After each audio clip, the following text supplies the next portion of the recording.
going on, everybody, and welcome back to the channel. Now today, hey, we got the fourth T20 here between India and South Africa, and it's going to go to a decider. We have got the series tied up 2-2 after a very, very dominating Indian performance last night.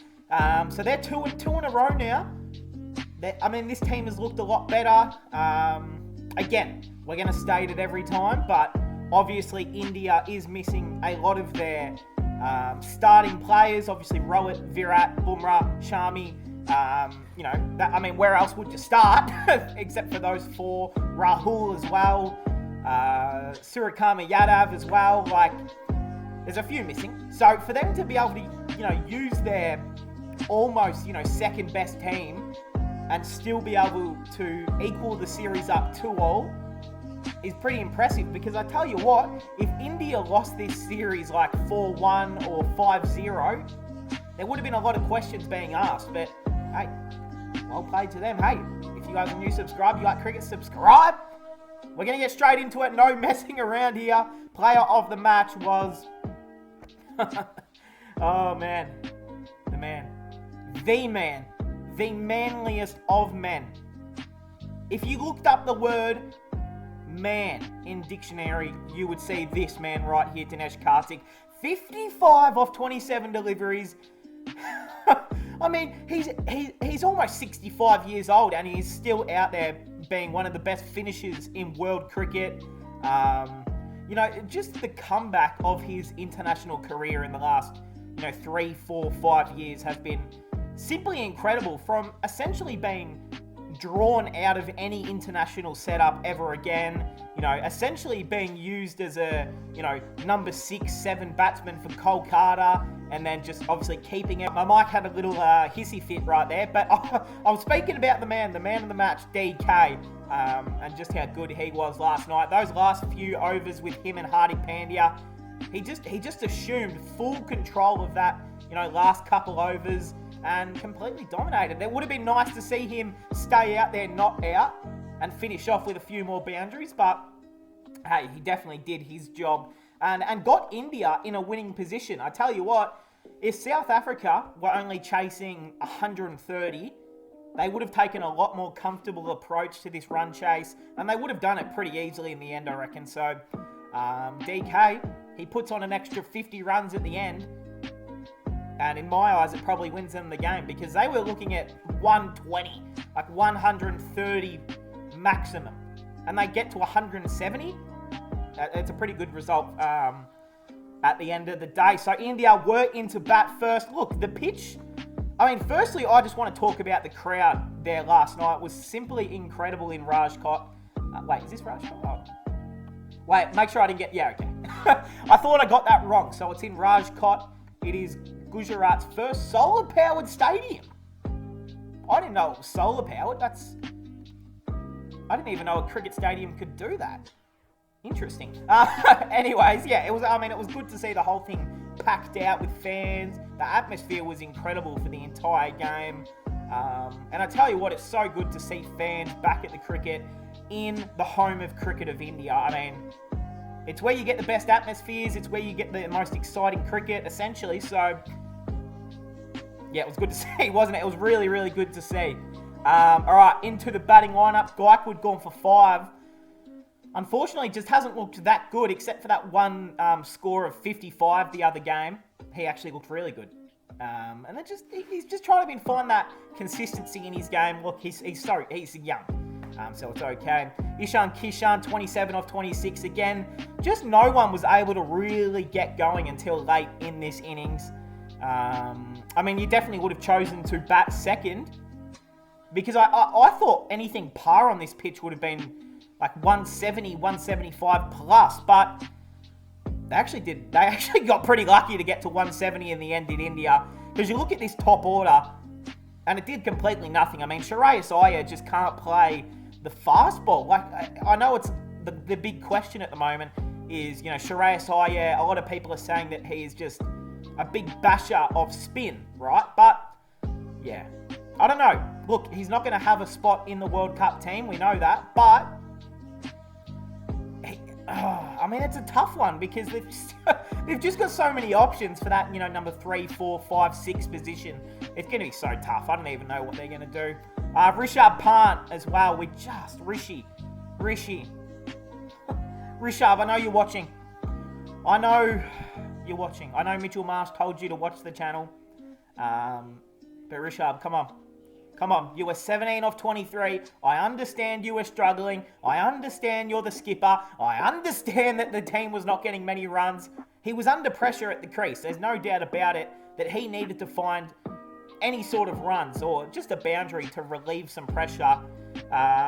He tried to hit a boundary, but man, if you're a bowler and you're bowling to Rishabh Pant, just bowl anything that is a bit, not full, but, a good length, wide. Just bowl it, as far as you can across the crease to the offside, and Rishabh's just going to throw all of his body towards the ball and then fall over, and then the ball goes straight up and he hits it to someone, and you think, Rishabh, just leave the ball if you're going to do that shit.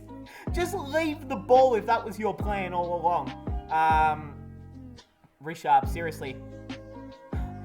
Look, again, don't make me say it again, Rishabh. You are probably Australia's favourite Indian cricketer. I think he would probably be, if you went around Australia and asked who their favourite Indian cricketer it would probably be Rishabh. I think it definitely would be Rishabh. So, coming to the World Cup, I really want to see him do well. Obviously not against Australia, but I do want to see him do really well. So I hope he finds some form because he's way too just exciting of a cricketer to not be hitting runs. Because, normally every time Rishabh's at the crease, you have to be there watching the TV. You have to be there watching because you don't know what can happen. Well, at the moment, it just seems like we know what will happen. He might hit 2 boundaries. He might get to 30 off 10 or 25 off 20, and then he just plays a silly shot and gets himself out. And, sometimes them shots, they work, and you get away with it, and it looks like a brilliant idea. But I'm going to say about 85% of the time he plays that shot, he ends up going out. So, yeah, I think the man Dravid might have a little talk to him and just say, Rishabh, if you do that shit again, you're not playing. Do you want the captaincy to go straight to Hardik Pandya? And speaking of that man, Hardik Pandya, he was outstanding. This duo right here is dangerous. Pandya and Dinesh Karthik, they're so hand-in-hand batsmen. Both of these guys are obviously very experienced. They know what to do and what needs to be done, but both of them are in career best form, arguably. Well, Dinesh Karthik's in career best form. Hardik Pandya is probably in, I want to say, career best form as well, with definitely bat in hand. So, obviously, these two will both be at the World Cup. Obviously, they both better be in the best 11. If they're not, then we've got questions to ask. But, yeah, they're going to win a few games. I think they're going to win a few games with this pair right here. I tell you what, if you had this sort of pairing for an IPL team, yeah, it'd be over. It would seriously be over. All right, sorry. I know we already spoke about him, but he deserves to get spoken about again. The man, Dinesh Karthik, 55 of 27, 9 fours, 2 sixes, a strike rate of just 203. He's incredible. He is in career best form. He is the man. That's all there is to be said. Just in the comments, just write DK. Just spread all of your love for DK in the comments. Because he deserves it. Also, if you now start hearing like a loud buzzing sound from the side, actually, I'm going to turn it off. Hold on. It was the fridge. The fridge started turning on, so I had to turn it off. Where am I up to? Axar Patel. I'll edit that out, don't worry. Axar Patel not out, 8 off 4 with a boundary. And Harshal Patel inspirational at the end with 1 not out. All right, the South African bowlers, they actually bowled pretty good. Except for probably the last 2 overs, 3 overs max. They let themselves down a little bit, but I think they actually bowled pretty good. They were really good, this bowling attack. Jansen, 1 for 38 off 4, got the important wicket of Rishabh, didn't he? Didn't he get Rishabh out? No. Who got... Wait. Who? Oh, that's right. He got Shreyas Iyer out. Of course, yeah. Because that's why people said that he can't play. Yeah, okay. Ngidi, 2 for 20 off 3. This was probably one of his better games for South Africa in a little bit of time. Really good. And look, he just used his experience and knowledge of playing in these sort of conditions. Takes a little bit of pace off the ball. Is changing up his variations. That's all Ngidi is needed to do. Is just be a little bit of a variation bowler. Because South Africa, they've already got Nordique, they've got Rabada, they've got, Jansen, they've got these tall, quick, 145-kilometre bowlers. But they need a guy who can bowl 135s and, get a bit of movement, a bit of reverse, or throw in a slower ball or a knuckle ball or something. I'm not saying Ngidi has all the tricks yet. In fact, how old is Ngidi? 23? 24? Maximum? Damn, he's 26. He turned 26 this year. Okay, so he's not... he's in, I'd say the prime of his cricketing career. So, damn, he's played a lot of games, more than I expected. He's played 35 ODIs. Wowee. T20. Okay, so, he is just essentially starting his international career still. So, what's it say here? Is Lungi Ngidi Indian? Now, obviously, he is not. He is South African. But I want to know what it says here. Is he... Yeah, I don't know what it was going to say there. Imagine if it said he was. Where am I up to? I keep forgetting. Pretorius, 1 for... Nordique, 1 for 21 off 3. Shamsi, none for 18 off 2. And the man Maharaj, 1 off 29 off 4. But hey, all right, India, they still had to defend the total. You're still 170. That's always, it's a decent score, but you still have to go out there and bowl exceptionally well. And there's one man who just led from the front with ball in hand. We'll get to that in a moment. Let's go through South Africa first. Quinton de Kock, he's gone for 14. It was good to obviously see him back out there playing. Not ideal for him. And, he's kind of lonely at the top, isn't he, Quinton? I don't know if they need to make... No. I was about to say maybe they should start, trialling or using Quinton de Kock, maybe down the order. But, nah. I think I'd still leave him as an opener for another year or two. Bavuma, he retired hurt. He got one that landed, on his arm, and then it went straight up into his helmet. I don't know if it hurt his arm or his chin, or if he just got a bit of, shock from it, or what it was, but I hope the little man is okay, and hey, we wish you all the best. I hope you're all good, because everyone loves the little man Bavuma. He is a little legend, and he's probably my favourite South African cricketer. He is the funniest guy to just watch out there and bat. Hey, and you know what? He may be a little bit short, but I'm pretty short as well. So we've got to stand by our short brothers and sisters. We've got to stand by them. Someone that I would not stand by is Dwayne Pretorius, 0 off 6. There's no words to be said about that. Dustin, 20 off 20. It's just no one could get going. It was just really, really good bowling. They put the pressure on early. And just a pure out pace attack, really. It was just a collapse. There's nothing more to say. As soon as Bavuma went off retired hurt, it just seemed like the game fell apart. It was good for me because I got to go to bed at 2:30, 3 a.m., which is better than going to bed at 4. So thank you to South Africa. It was very kind of you guys. Klaasen gone for 8. David Miller gone for 9. Jansen he third top scored with 12. That sucks. Keshav Maharaj gone for a duck. Nordique gone for 1. Ngidi gone for 4. And Tabraiz Shamsi, inspirational knock at the end with 4 not out. Hey, this is where the damage was done, really. It was just put on pressure early. Bhuvi Kumar, none for 8 off 2. He only had to bowl 2 overs right up at the front, and that was it. And the game was... almost felt close to over as soon as the first couple wickets fell. Hardik bowled himself... Oh, sorry. He's not the captain. Rishabh is. I keep forgetting. None for 12 off 1. Avesh Khan, though. This is where damage was done. Yeah, this was a big game for him to put his name up in bright lights.